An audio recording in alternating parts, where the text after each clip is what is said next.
전 세계를 혼란에 빠뜨린 심각한 이상 기후. 우려했던 그날이 다가왔습니다. 기후 위기를 넘어 이르게 된 기후 붕괴의 시대. 이제 더 이상 물러설 곳 없는 지금, 전 세계가 주목하는 것이 있습니다. 목재가 굉장히 탄소 중립에 있어서 중요한 수단으로 사용이 되고 있는데요. 2030년까지 목재를 활용해서 150만 톤의 이산화탄소를 저장하겠다는 계획을 가지고 있습니다. 탄소 중립을 꿈꾸는 미래 시대의 현명한 대응책, 나무. 지구의 밝은 내일을 책임질 나무의 무궁무진한 변신. 그 현장을 지금 만나봅니다. 싱그러운 녹음과 햇빛이 반겨주는 봄날. 일찍부터 모습을 나타낸 한 사람, 다니엘인데요. 네, 여러분 안녕하세요. 다니엘 르너만입니다. 여러분, 봄이 왔어요. 날씨가 정말 많이 따뜻해졌죠. 그리고 이제는 우리 눈앞에 알록달록한 꽃들도 보이고, 그리고 푸른 나무들 우리 눈앞에도 많이 보이기 시작하는데요. 그래서 오늘의 주인공은 바로 나무입니다. 나무는 오늘 우리에게 어떤 이야기를 들려줄지 바로 한번 알아보러 가겠습니다. 함께 떠나시죠. 그 첫 페이지를 장식할 나무 이야기 만나볼까요? 와, 여러분 이거 보세요. 지금 베어있는 나무들은 저희 여기 아까 여기 앞까지만 있는 줄 알았는데 지금 보면 저기 뒤쪽까지 다 있어요. 어마어마하네요. 와. 이 넓은 부지를 가득 채운 통나무들. 여기를 봐도 저기를 봐도 나무인데요. 난생 처음 보는 특별한 풍경에 한시도 눈을 떼지 못하는 다니엘입니다. 와, 지금 정말 오랜만에 나무 만지는 건데 기분이 되게 좋아지더라고요. 어릴 때 숲에서 엄청 놀았고 뛰고 막 그랬는데, 그래서 남산공원 자주 갑니다. 남산공원 가서 나무 좀 만지고 하는데 지금 그 촉촉한 그 나무 향이 지금 엄청나요. 그래서 되게 기분이 좋네요. 그런데 잔뜩 베어진 나무들이 모두 이곳에 모인 이유, 무엇일까요? 반갑습니다. 네. 반갑습니다.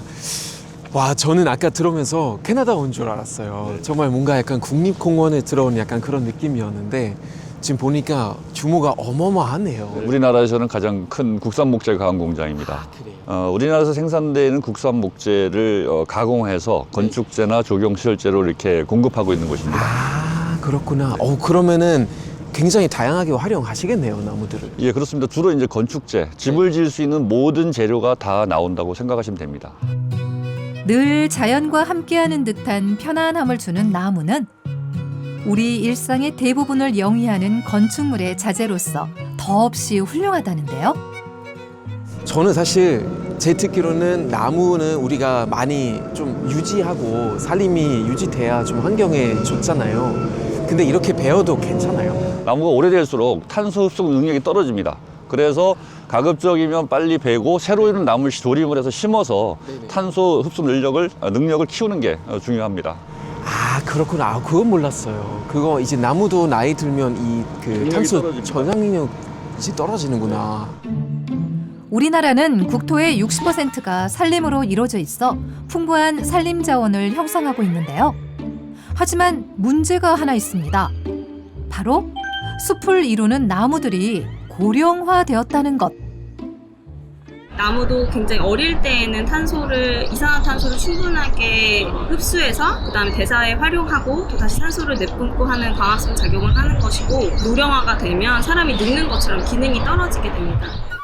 때문에 나무의 온실가스 흡수율은 2008년 6,159만 톤에서 2021년 4,038만 톤으로 13년간 34.3%나 감소했는데요.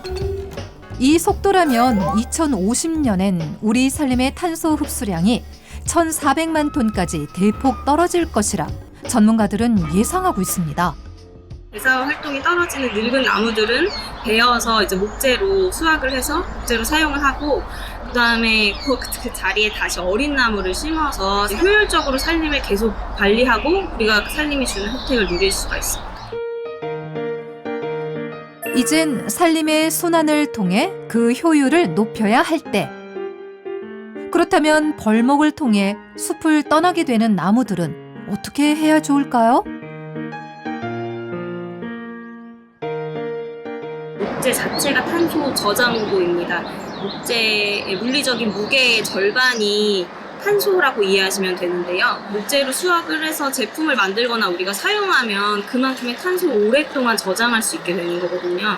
앞으로는 점점 더 목재 이용을 늘려서 더 많은 목재를 활용함으로써 그 탄소 저장량을 더 늘리겠다 하는 그런 계획을 가지고 있습니다.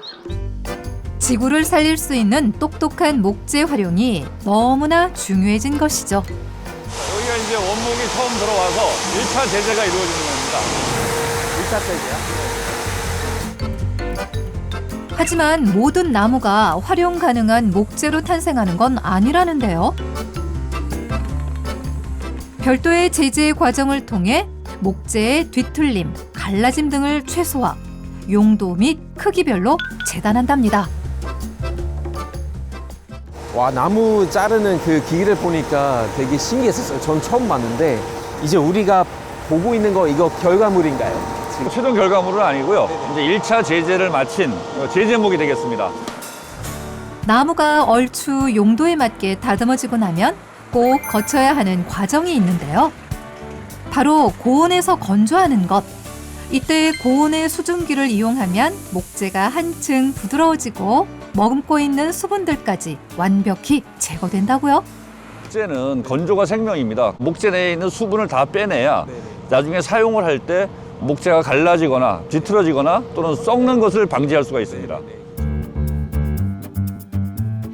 탄소를 어마어마하게 배출하는 철근과 콘크리트 대신 탄소를 가두는 목재를 활용하는 것. 지구를 위한 쓰임이라 더욱 의미 있는데요. 이렇게 탄생한 목재는 아름다운 전통 한옥부터 수목원의 정자, 자연 휴양림의 목조 주택까지 다양한 건축물의 자재가 된답니다.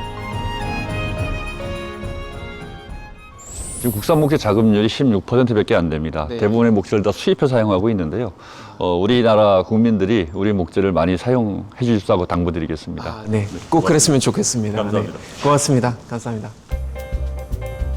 나무가 목재로 변신하고 나면 남는 것이 있는데요. 제재 과정에서 나오는 톱밥입니다. 이곳에선 공정에서 발생하는 여분의 톱밥들까지 버리지 않고 알뜰히 자원으로 활용한다는데요. 그 주인공은 목재 펠릿. 이 작은 목재가 지역 난방까지 책임진다니 대단하죠? 네, 여러분, 우리가 나무의 정말 뛰어난 탄소 저장 능력을 확인할 수 있었습니다. 이 목재가 정말 콘크리트를 대체할 만큼 아주 뛰어난 그런 건축 자재로 요즘은 각광받고 있는데요. 우리나라에 나무로 만든 아주 특별한 건물이 있다고 하는데요. 어떤 곳인지 함께 알아보러 가시죠. 목재의 무한한 가능성, 그 가능성을 현실로 만든 곳이 있는데요. 이 건물은 2018년도에 지어진 한그린 목조관이고요. 당시로서는 가장 높은 19m를 실현한 목조 건물로 지어졌습니다. 45년에서 50년 정도 되는 수령의 국산 노령목들만 사용해 2018년 완공시킨 5층의 목조 건축물입니다. 철근과 콘크리트 대신에 건물을 빼곡히 채우고 있는 나무들. 원목이 주는 따스한 감성이 그대로 느껴지죠? 실제 공인된 목조 건축의 수명은 70년 정도 되거든요. 목조 건축이 어떤 콘크리트나 이런 부분에서 내구성이 떨어지기 때문에 수명이 짧을 것이다 라고 하는 오해는 하지 않으셔도 될 것 같습니다. 눈 돌리는 곳곳 나무의 따뜻한 빛으로 가득한 이곳. 계단실과 엘리베이터를 제외한 모든 곳에 나무를 사용했는데요. 실제 생활 공간으로 사용하는 방 역시 바닥과 벽면에 특별한 목재를 시공해 견고함을 더했습니다. 예, 나무는 이렇게 자라는 길이 방향으로 굉장히 강한 성능이 있기 때문에 이 안쪽은 좀 안 보이시지만 이 안쪽으로 이렇게 붙여져 있고 이렇게 붙여져 있고 이렇게 서로 직교해서 만드는 재료가 구조용 직교 집성판 CLT입니다. 그래서 이 재료를 지금 이렇게 내력벽으로 사용한 그런 케이스가 되겠습니다. 나무를 가로, 세로 방향으로 엇갈리도록 교차시킨 뒤 압축해 만든 구조용 직교 집성판. 각 층의 방향이 90도씩 교차되어 있어 모든 방향에서 하중을 견딜 수 있을 만큼 단단하다는 것이 특징인데요. 그렇다면 화재엔 잘 견딜까요? 모든 건축물은 4층까지는 1시간 동안 화재에 버텨야 되고 5층부터 12층까지는 2시간 동안 버텨야 하고 13층이 초과되면 3시간 동안 버텨야 하는 것이 우리나라 국내 법입니다. 목조 건축도 적절한 내화 설계를 통해서 이 건물이 2시간 동안 화재가 발생을 하더라도 무너지지 않고 버틸 수 있도록 설계가 된 최초의 건물이라고 보시면 될 것 같습니다. 내화 성능 실험에서도 5층 건축물이 견뎌내야 하는 2시간의 실험 기준을 가뿐히 충족시켰는데요. 실제로 목재는 다른 건축자재인 콘크리트나 철골보다도 열 전도율이 현저히 낮기 때문에 불이 났을 때 붕괴 위험 또한 훨씬 적답니다.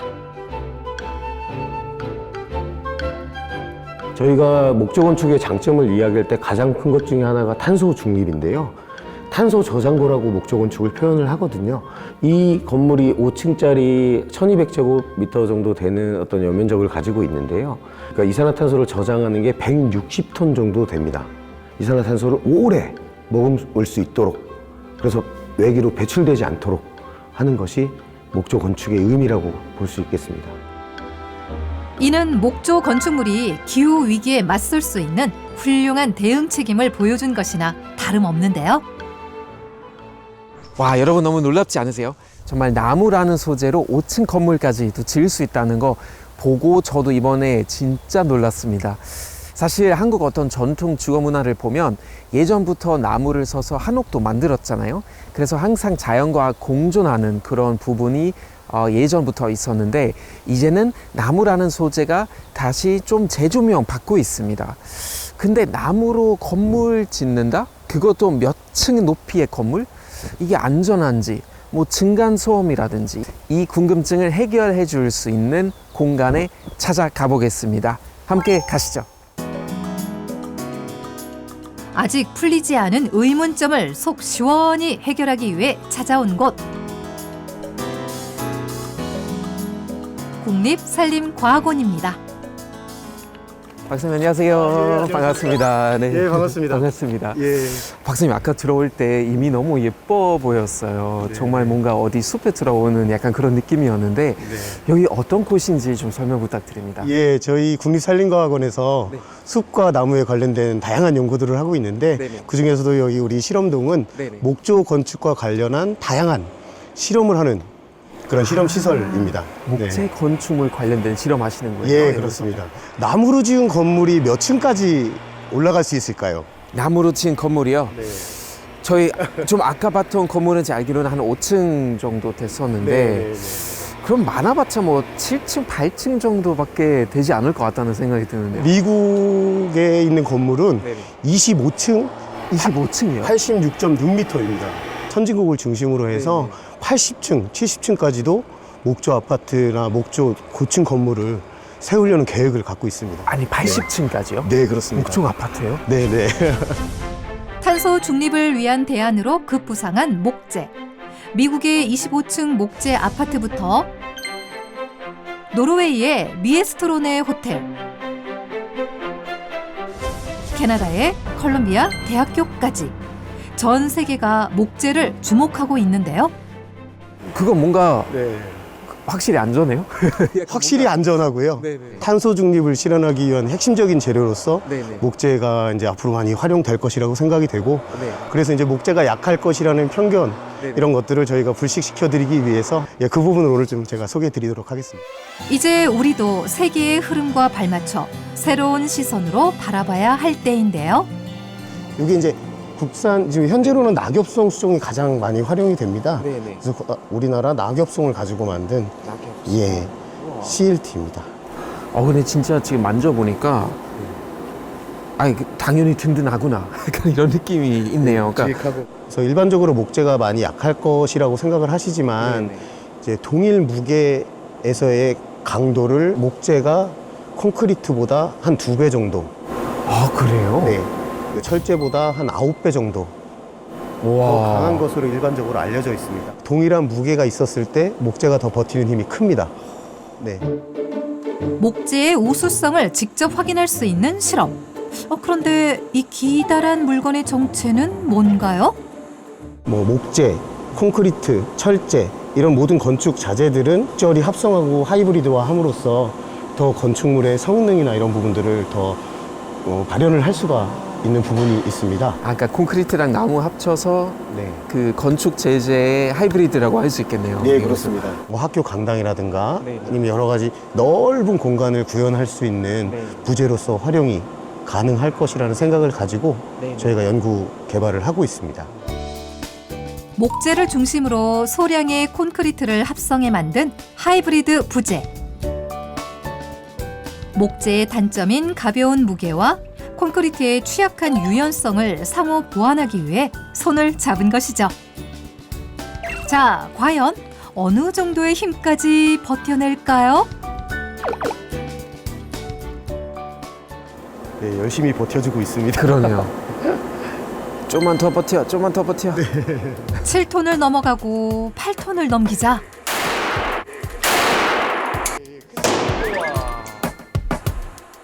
굉음과 함께 부서지고 말았는데요. 8.8톤. 와. 예, 그러니까 75kg 기준 성인. 네네. 예, 이 한 118명. 그쵸. 네, 올라간 정도의 네. 예, 강도를 발현을 했습니다.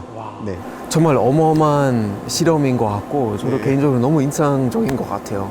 그러니까 정말 뭐 8,008톤의 무게는 우리가 뭐 말이 8,008톤이지 사실 이게 얼마나 무거운 힘인지 우리가 상상도 잘 못하잖아요. 네, 여러 가지 기능과 용도를 갖는 네. 건축물을 구현하는 데 있어서 목재가 충분히 건축 자재로서 역할을 대기하기 위해서 네네. 저희 과거에서도 계속 연구 개발에 정진하겠습니다. 그렇죠, 좋습니다. 고층 건물에서 빠질 수 없는 문제가 또 하나 있죠. 바로 층간 소음인데요. 그런 윗집에서 나는 층간 소음을 측정하는 방법이 2가지를 채택을 하고 있습니다. 그래서 처음에는 이제 중량 충격음이라고 해서 어린아이가 네. 소파에서 이렇게 쿵 네네. 하고 뛰는 정도의 네네네. 그런 충격음.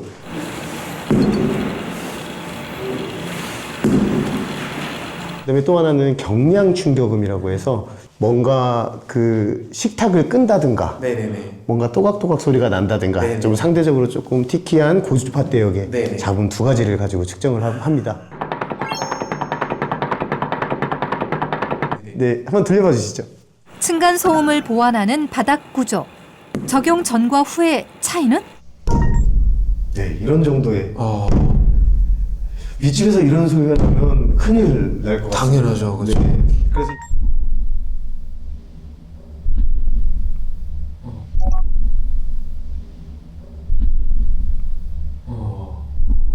네, 여전히 좀 시끄럽긴 하지만 이게 한 49제시보다는 작은 한 45, 45 정도 되는 정도의 소음입니다. 그렇다면 경량 충격음은 어떨까요?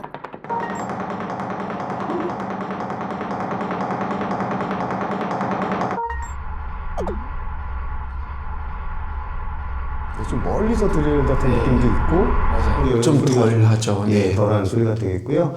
나무라고 해서 네. 뭔가 이렇게 건물로 지어졌을 때 층간소음이 무조건 클 것이다 이렇게 하는 오해는 없으셨으면 좋겠고요. 네, 여러 가지 건축 자재를 하이브리드 한다든가 네. 구조를 좀 개발한다든가 해서 충분히 그 국내 법규상 요구되는 성능을 네. 나타낼 수가 있다. 라는 것을 조금 말씀드리고 싶었습니다. 알면 알수록 놀라운 목재의 성능. 하지만 이 우수한 목재가 건축 분야에서만 활약하는 게 아니라는데요. 섬세하리만치 고운 나뭇결. 목재가 가진 감성이 그대로 느껴지는 다양한 목재 용품들이 가득한 이곳. 이곳의 정체는? 대표님 안녕하세요, 다니엘 씨. 반갑습니다. 반갑습니다. 네. 대표님 안녕하세요. 네. 여기 되게 신기한데 어떤 곳인가요? 저희는 그 지속 가능한 자원인 목재를 가지고 네. 일회용 플라스틱을 대체할 수 있는 네. 그런 제품들을 연구 개발해서 생산하는 곳입니다. 아 그렇군요. 네네네. 그러면 전부 다 목재로 하시는 예, 거예요? 목재입니다. 전부 다 목재. 나무예요? 예, 나무입니다. 와 이런 것도 지금 만져보면 굉장히 얇고 섬세한 것 같은데 확실히 어디 캠핑 가거나 이럴 때 좀 쓸 수 있는 그런 용기들인 것 같고요. 제일 놀라운 거는 이거인 것 같아요. 아, 이거 네. 만져봐도 되나요? 네, 이거- 그럼요. 이거 빨대인 것 네, 같은데요? 스트로 맞습니다. 빨대입니다. 와. 다니엘 씨 카페에서 뭐 플라스틱 빨대를 대체해서 네. 종이 빨대로 해서 많이 사용해 보셨을 거예요. 맞아요. 근데 네네. 거기에서 이제 제가 그 아이디어 얻어서 네. 좀 오래 있으면서 사용할 수 있는 그런 걸 한번 해보자 해서 네네. 원단을 개발해서 네네. 이 나무 원단을 가지고 얇게 꽈가지고 만든 제품입니다. 와, 그게 네네. 참 놀라운 것 같아요. 이거 지금 전부 다 그냥 나무잖아요. 목재의 가장 더 좋은 장점이 복원력이 되는 거예요. 그러니까 처음에는 담궜을 때 사용을 하고 젖었던 부분이 마르면서 다시 딱딱해집니다. 그래서 계속 사용할 수가 있어요. 두껍고 단단한 나무의 놀라운 변신. 이를 가능하게 한 핵심 기술이 있는데요. 그 자체 개발한 친환경 나무 원단입니다. 나무, 종이, 나무로 해서 이 원단을 제작한 겁니다. 왜 가운데 종이가 들어가냐면 나무 같은 경우는 이렇게 찢어져요.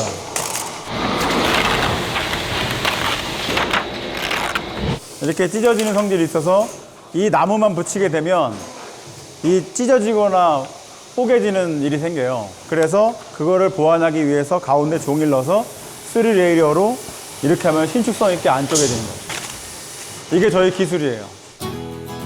얇게 깎은 나무 사이에 유연한 종이를 넣어 신축성을 얻었다는데요. 때문에 굴곡 있는 디자인도 문제없이 보다 다양하게 제품화할 수 있는 거랍니다. 3중 레이어 원단을 꼬아 만든 나무 빨대 역시 썩지 않는 플라스틱 빨대, 눅눅한 종이 빨대를 대체하는 최고의 선택지죠. 이게 다가 아닌데요. 환경을 위해 특수 공법이 적용된 특별한 도마도 있답니다. 기존에 생산했던 방식을 하게 되면 너무 잉여물이 많이 나오게 돼요. 그래서 그걸 버려지는 것들이 너무 아깝고 한 그루의 나무를 벌목을 해서 그 나무를 최대한 활용하기 위해서 이 엔드그레인 공법이라고 보시면 됩니다. 목재를 일일이 조각낸 뒤 나이테 단면이 위를 향하게끔 세워 압축한 도마인데요. 이렇게 하면 버리는 목재 없이 나무의 모든 부분을 활용할 수 있다는 장점이 있습니다. 모든 면에 나뭇결이 살아있어 고급스러운 느낌은 덤. 단단함과 내구성은 말할 것도 없답니다. 와 이제 여기서 전체해 주셨는데 그 어디 캠핑 놀러 갈 때 끝나고 쓰레기가 정말 그냥 산더미예요. 그게 이제 하나의 단점이었던 것 같은데 이런 식으로 사실 깨끗이 씻고 또 사용하고 이러니까 굉장히 좋을 것 같아요. 친환경적이고 저는 개인적인 의견이지만 보기 훨씬 예쁜 것 같아요. 일상의 작은 것들부터 천천히 바꿔나가는 것. 어렵지 않겠죠? 정말 모든 사람이 약간 나무 물품 쓰면 정말 많은 쓰레기를 줄일 수는 있을 것 같고 활용도가 많아질 것 같아요. 바로 한 번에 플라스틱을 다 대체하지 못하겠지만 모든 분들이 같이 관심 가져주면서 같이 소비할 수 있는 그런 날이 빨리 오기를 기대합니다. 많은 분들 좀 관심 부탁드리겠습니다. 감사합니다. 고맙습니다. 네. 네, 여러분 오늘은 저희가 정말 나무의 다양한 활용도를 알게 된 것 같습니다. 나무 무조건 뱉는 것 자체가 나쁜 게 아니라 이제 올바른 그런 산림 관리를 하면서 우리 지구를 살리고 그리고 탄소 어떤 배출을 많이 줄일 수 있다는 점 확실한 것 같습니다. 나무 다시 한번 관심 우리가 많이 가져주고 저는 오늘로 여기서 인사드리겠습니다. 저희 다음에 또 흥미로운 주제를 가지고 다시 찾아오겠습니다.